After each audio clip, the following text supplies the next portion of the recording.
Boa tarde, tudo bom, gente? A gente vai começar mais uma monitoria, né, de direito civil. E a gente vai parar na onde a gente parou, que foi na aula da semana retrasada.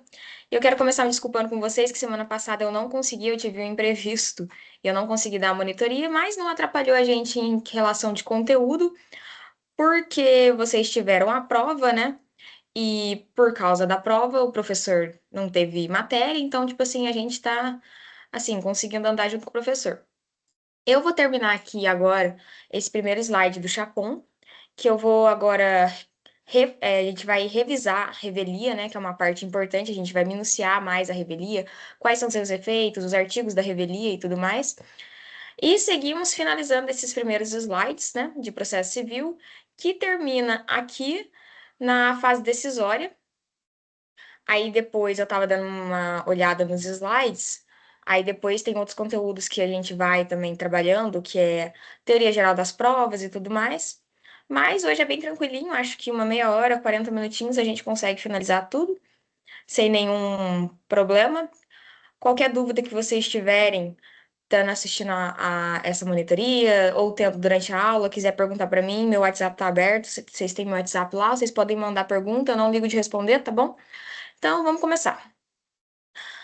A gente desenha, né, a linha do processo e a gente tem ali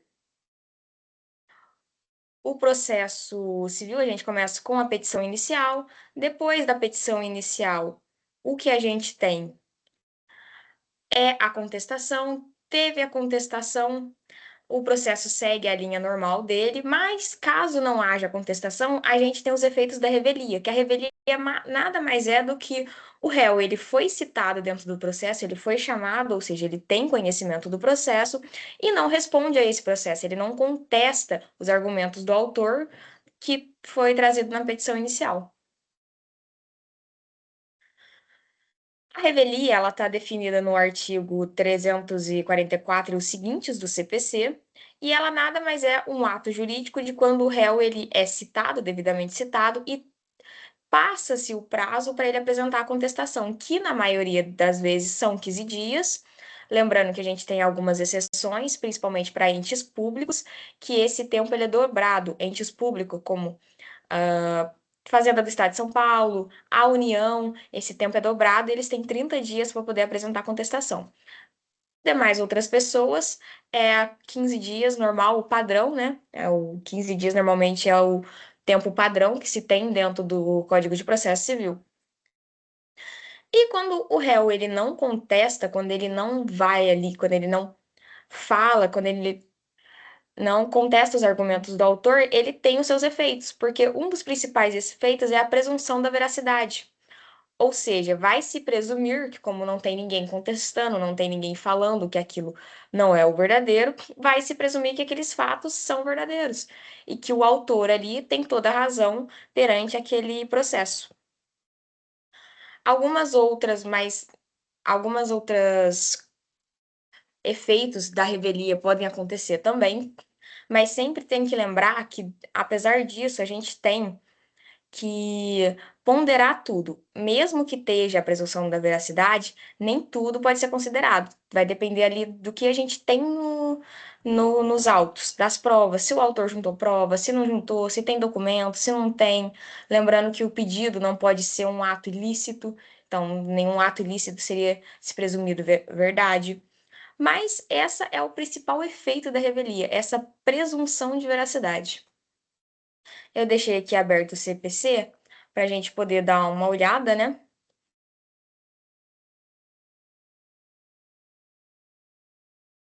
Da revelia. Se o réu não contestar a ação, será considerado revel e presumirão-se verdadeiras as alegações de fatos formulados pelo autor. Ou seja, essa já é o caput, né, do artigo 344, já é ali a principal ação da revelia, que é se presumir a verdade dos fatos narrados pelo autor. Mas, como eu já disse, nem tudo vai ser considerado verdade, depende. Às vezes a revelia não produz os efeitos mencionados. Como, por exemplo, numa ação que eu posso dar o exemplo para vocês, a ação de famílias. Imagina que a mãe entrou com um pedido de alimentos e guarda. Mesmo que a contestação não seja protocolada dentro do tempo, que são no prazo de 15 dias, caso ela seja protocolada posteriormente, ou que o réu, em algum momento, junte alguma prova dentro da ação, a gente ali vai ser considerado, mesmo essa contestação sendo intempestiva, ou seja, tendo sido protocolada depois do prazo.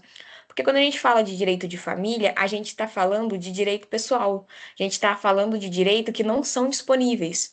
A guarda de um filho, alimentos, não são direitos disponíveis que você possa dispor.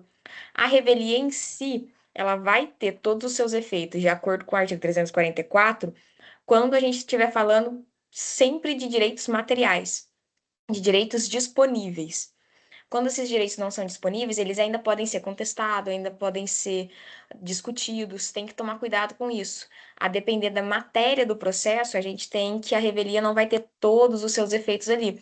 Ou também pode ter seus efeitos, né? Mas os seus efeitos não vão ser tão abrangentes. Continuando, a revelia, ela tem, né? Ela, no final do processo, a gente tem petição inicial, o réu foi citado, não contestou a revelia, e a revelia ela traz consigo também um julgamento antecipado do mérito, ou seja, como não tem nenhum fato a ser contestado, como ninguém contestou aquele fato, a gente não tem nenhuma, às vezes não tem nenhuma outra prova a produzir. Então, o julgamento pode ser antecipado. O que que é esse julgamento antecipado? O processo civil, ele é feito para que o juiz, que representa o Estado, consiga ali entender o que está acontecendo e, com base nisso, fazer um julgamento que vai definir ali o problema das partes, ou seja, que vai resolver a lide entre as partes. Então, todas as provas, tudo o que é feito dentro de um processo é pelo convencimento do juiz. Muitas vezes esse juiz ele não precisa jogar o processo ou estender o processo formulando mais prova, fazendo mais prova, prova oral, prova testemunhal, às vezes não tem essa necessidade. Então, esse julgamento ele pode ser antecipado. O julgamento antecipado é quando não há a necessidade de se produzir novas provas dentro do processo.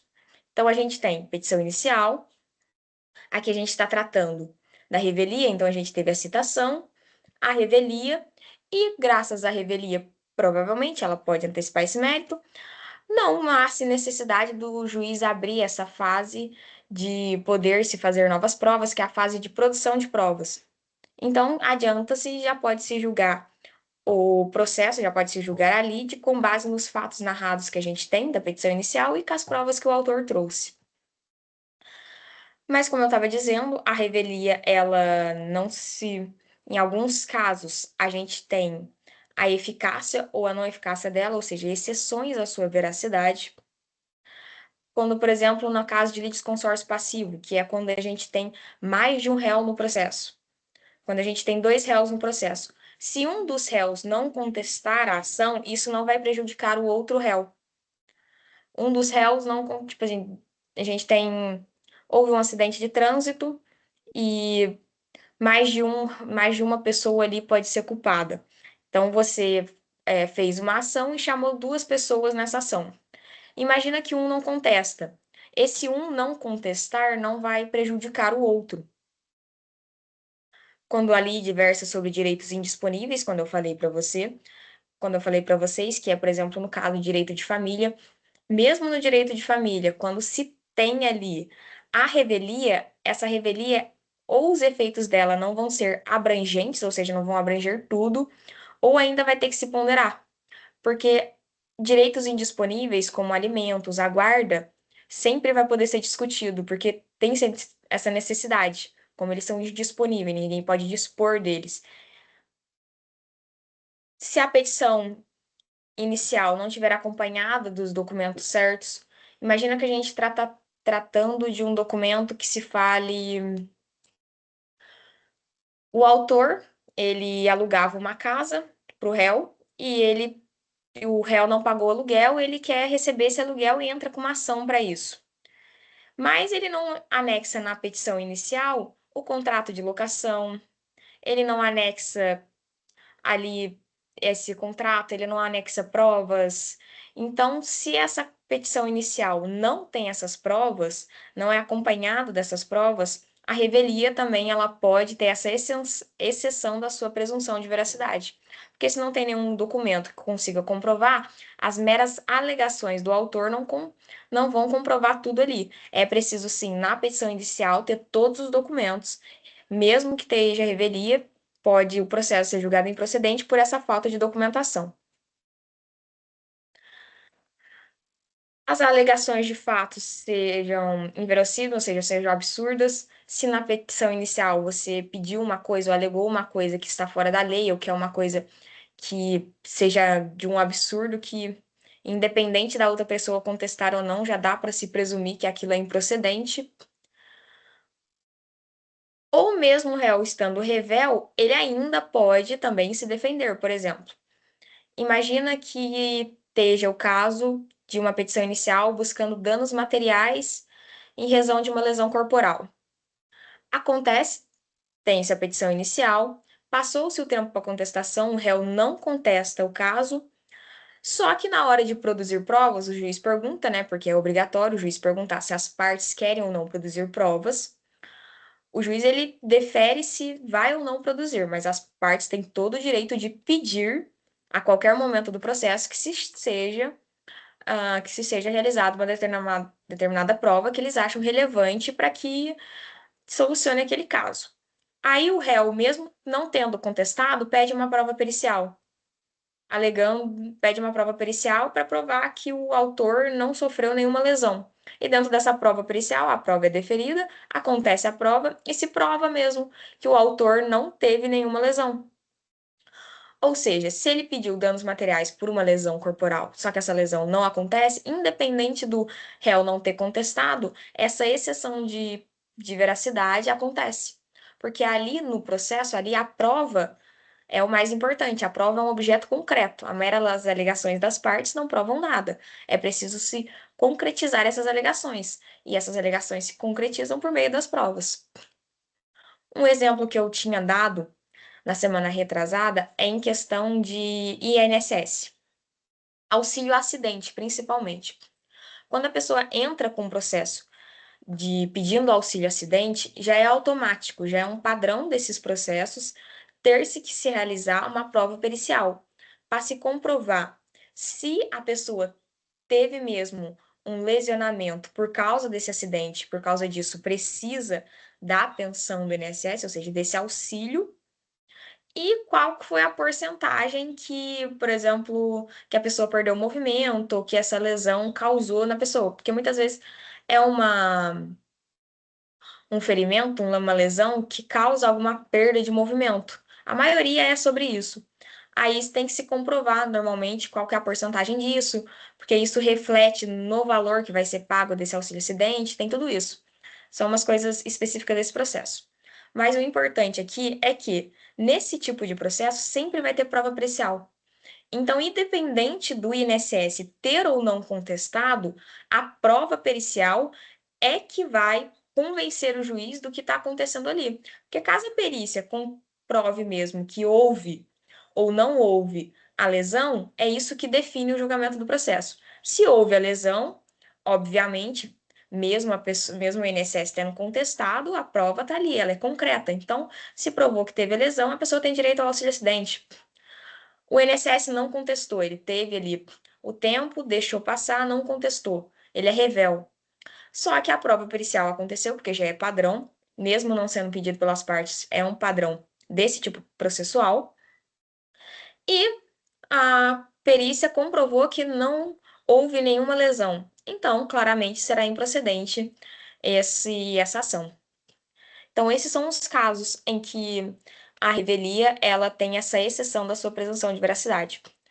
O mais importante a gente entender aqui é que o réu, ele tem sim o direito de, por exemplo, querer uma prova ou colocar uma prova e apresentar a prova dentro do processo, mesmo que ele não esteja apresentando a contestação, ele ainda está dentro daquele processo. Então, caso esteja algum documento relevante que possa pelo menos ajudar ele pode sim protocolar aquele documento, ele pode sim pedir provas, ele não pode argumentar com fatos jurídicos, com fatos legais, do porquê o pedido do autor não seria verídico. Isso ele não pode fazer porque ele teria que fazer em contestação e ele não fez. Mas apresentar provas Ele pode sim. E um ponto também sempre lembrar é que direitos indisponíveis, à exceção da presunção da veracidade, é clara. Porque direitos indisponíveis, a parte ela vai poder sim falar, porque aquele direito é indisponível. É indisponível dela uma questão de alimentos, uma questão de guarda do seu filho. Então, esses direitos, eles claramente, a revelia, ela tem essa exceção de veracidade. Aqui, os artigos da revelia são curtinhos, são 3 artigos só, né? A revelia não produz o efeito mencionado, havendo pluralidade do réu, se algum deles não contestar a ação, ou seja, a revelia, quando tem desconsórcio passivo, ou litígio versar sobre direitos indisponíveis, como eu falei, do direito de famílias, a petição inicial não vier acompanhada de instrumento que a lei considere indispensável à prova, por exemplo, uma ação de locação, como que você prova que você está alugando mesmo a casa? Você apresenta um contrato assinado, um contrato devidamente lícito, válido, ou se as alegações de fato pelo autor forem inverossímeis, ou seja, não tiver, né, for aquelas meio que absurdas ou contrárias às próprias provas que ele colocou nos autos.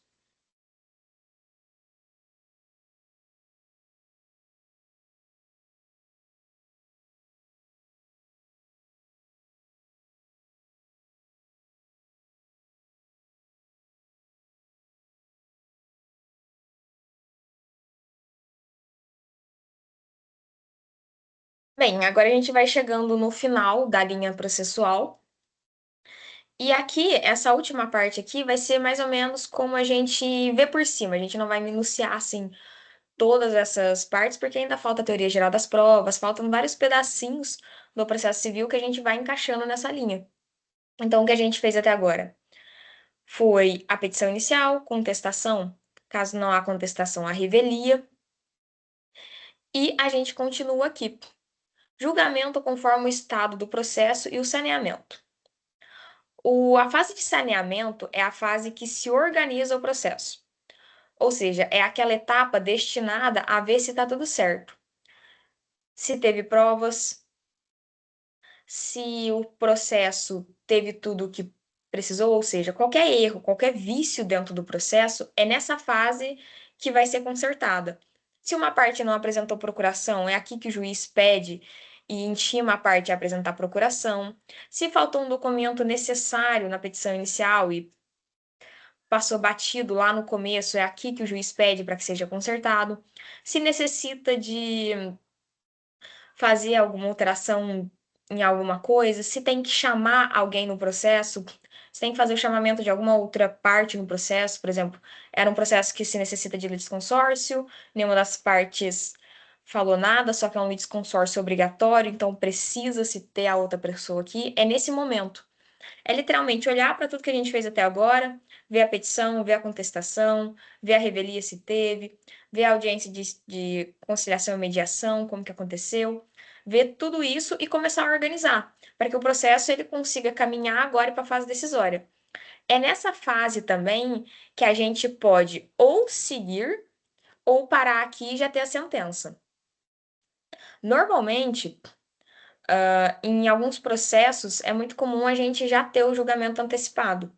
Porque, como eu disse, o processo ele é para formar o convencimento do juiz. Se o juiz, na parte de saneamento, considerar que ele já tem toda a sua opinião formada, ele já tem ali todo o conhecimento formado e já está apto para o julgamento do processo, ele pode sim julgar.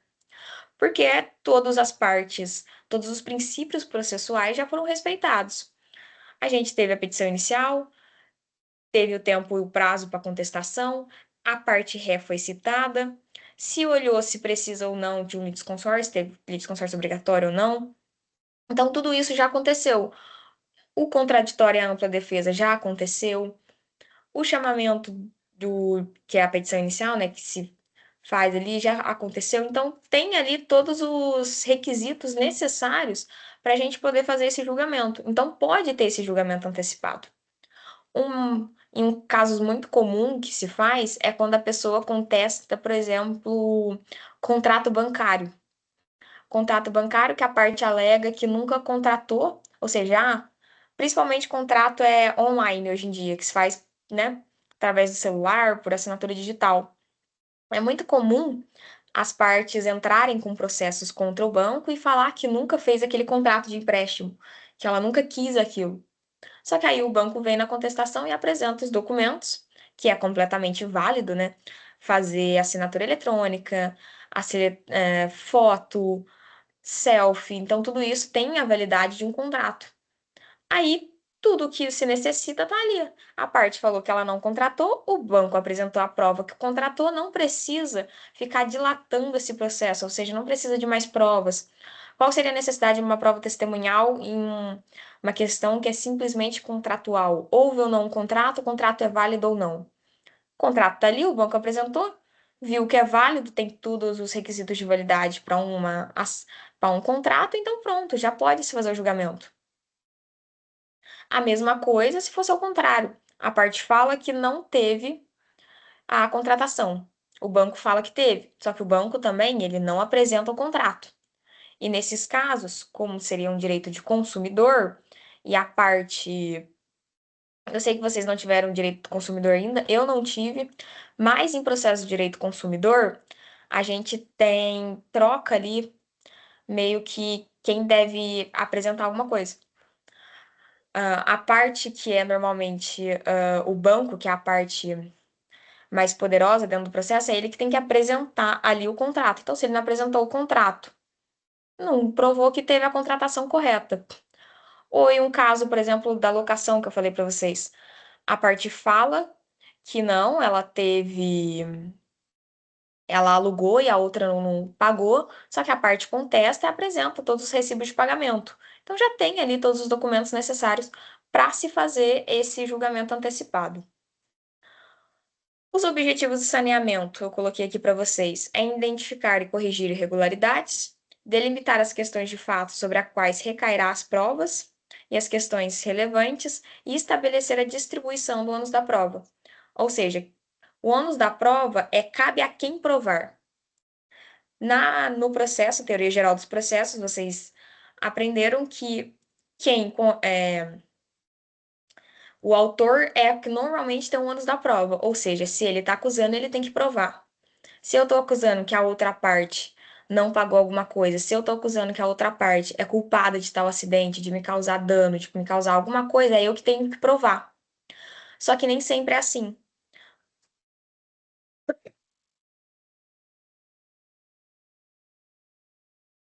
Vocês vão aprender em direito do consumidor que o consumidor, ele é a parte hipossuficiente, ou seja, eu sou a parte mais fraca da relação, porque eu não tenho todos os meios de provar alguma coisa. Então, normalmente, no Código de Direito do Consumidor, normalmente é a empresa, é a parte que distribui, é a parte que produz que vai fazer essa prova. Ou seja, eu posso reclamar contra ela, mas quem vai ter que provar é o outro.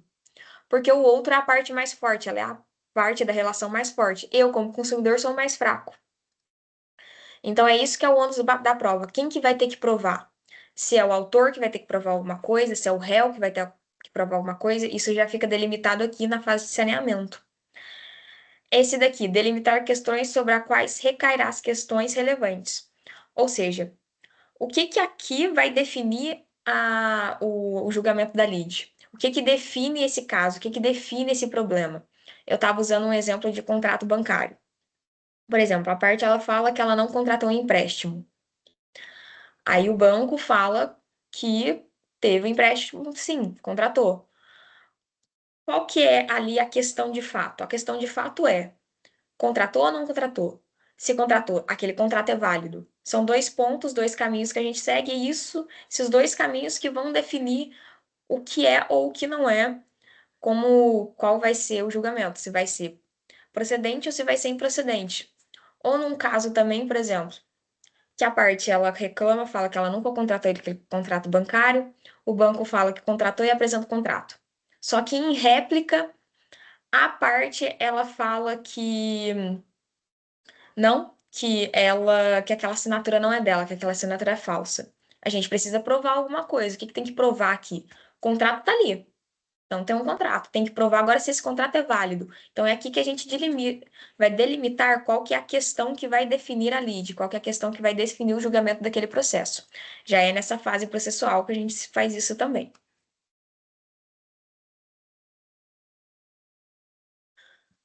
A fase probatória, é o momento central do processo em que as partes vão ter que definir as provas, ou seja, é destinado à produção de novas provas.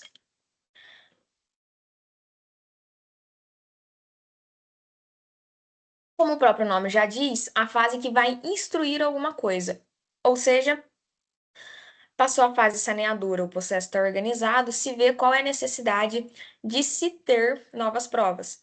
Se a gente vai fazer prova testemunhal, se vai ser prova pericial pode ser perícia de vários tipos, perícia médica, perícia de engenharia, perícia química, perícia grafotécnica, como eu estava falando, por exemplo, para apresentar, para provar se uma assinatura é ou não daquela pessoa.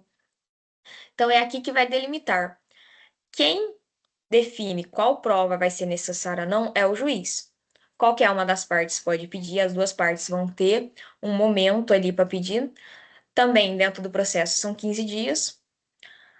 Apresentou petição inicial, contestação, réplica.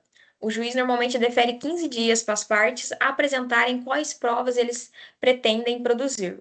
Isso não quer dizer que aquelas provas vão ser aceitas, porque quem escolhe qual prova vai ser produzida vai ser o juiz. Então, as partes elas têm direito a apresentar qualquer justificativa para alguma prova que ela acha que for necessária.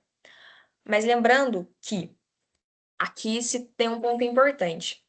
A pessoa, ela não pode agir nesse momento de má fé.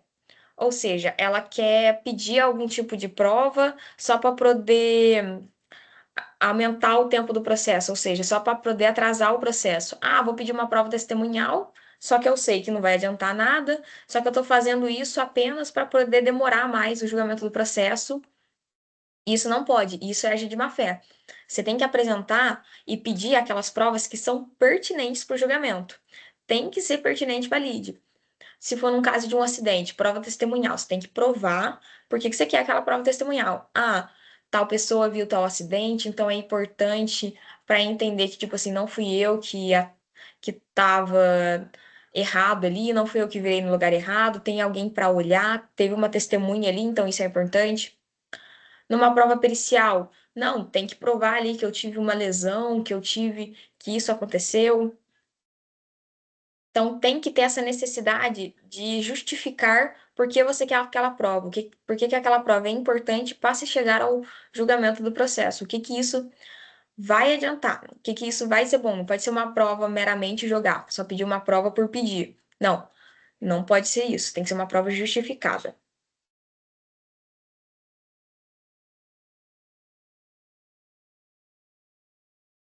E, definindo-se as provas, a gente tem a audiência de instrução e julgamento. A audiência de instrução e julgamento, ela é um ato no processo que é a parte mais importante da fase instrutória. Normalmente é nessa instrução de julgamento que se acontece a prova, o deferimento da prova oral. Se foi deferida uma prova oral, é aqui que vai ser colhido o depoimento das partes. É nessa audiência que o juiz marca, comparece as partes, as testemunhas, e é ali que se acontece isso, que as partes vão falar que se caso tenha uma tentativa de acordo também, nenhum problema, em qualquer fase, em qualquer momento processual, pode-se ter um acordo, isso não é nenhum problema, o acordo ele pode ser protocolado, ele pode ser pedido, ele pode ser apresentado por qualquer uma das partes em qualquer fase processual.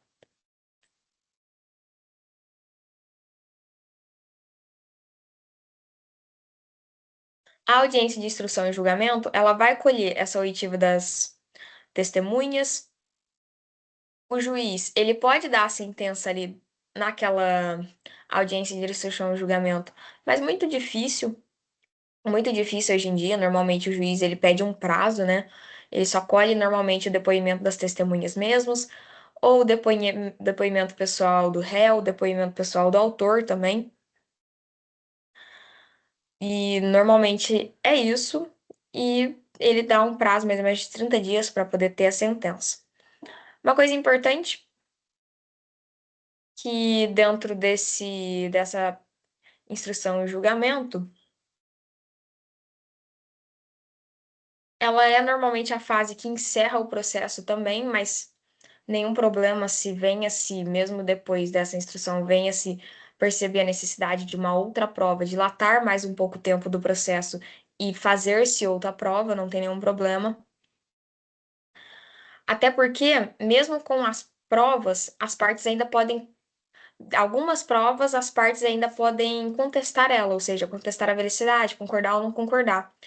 Em prova pericial é muito comum, que em prova pericial a gente não tem audiência de instrução de pagamento para o perito apresentar a prova que ele produziu. Então é dentro dos autos mesmos. Então o perito vai lá, faz o relatório da prova pericial, coloca nos autos. Aí as partes normalmente têm 5 dias para concordar ou discordar com aquela perícia que foi realizada e afirmar os seus argumentos. Tem como contestar a prova também. Então, normalmente, nem sempre apresentar a prova ou ter a audiência de instrução e julgamento é a fase final do processo. Que pode ter uma audiência de instrução e julgamento porque foi necessário colher prova testemunhal, mas a gente também pode estar esperando que o perito termine uma perícia, então tem essa dilatação também do processo.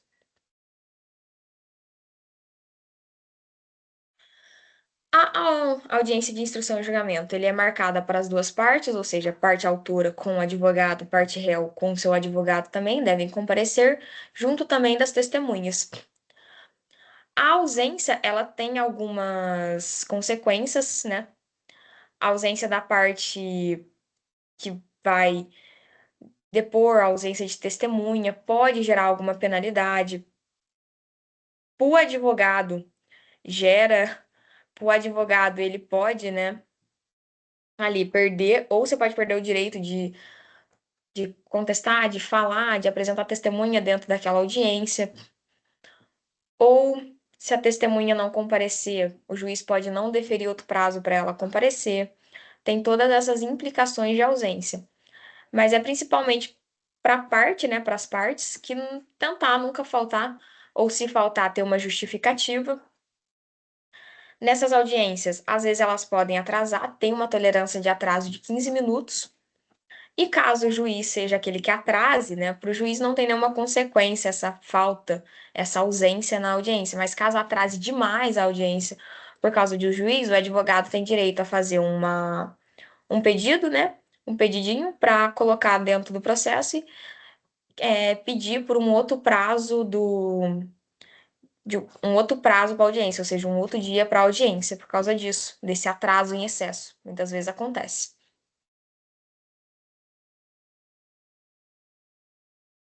E por fim, a fase decisória, que a gente chega no final, que é a sentença, que é o ato final que o juiz faz, a sentença vai definir. Pode ser uma sentença declaratória, que vai declarar um direito, condenatória, que vai condenar algum direito. A coisa julgada, ela tem um prazo, ou seja, a sentença ela ainda pode ser questionada, abre-se um prazo para se apresentar recurso, que é ou questionar a sentença, ou seja, eu não concordo com como o juiz julgou, não concordo com esse entendimento, pode fazer isso.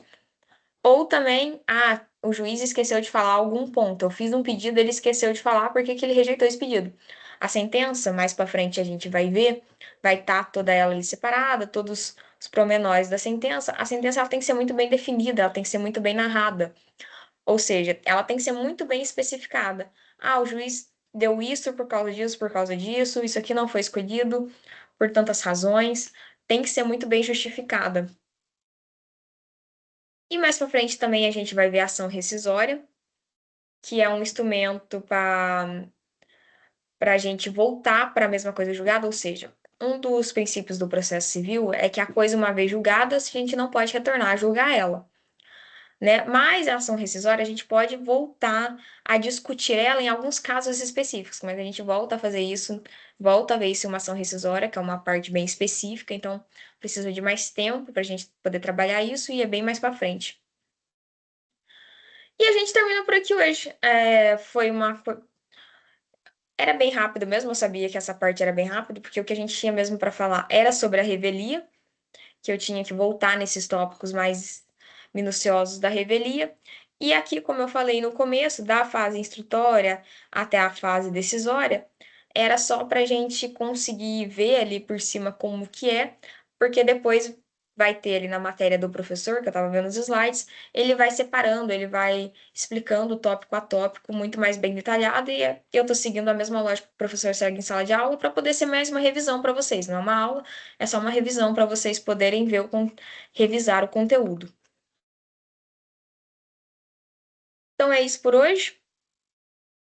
Foi bem rapidinho, não tenho muito mais o que falar. Semana que vem a gente continua. Obrigado pela atenção, pessoal.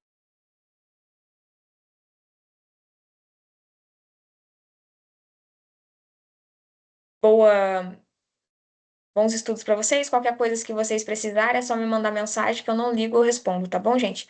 Boa tarde, bons estudos para vocês.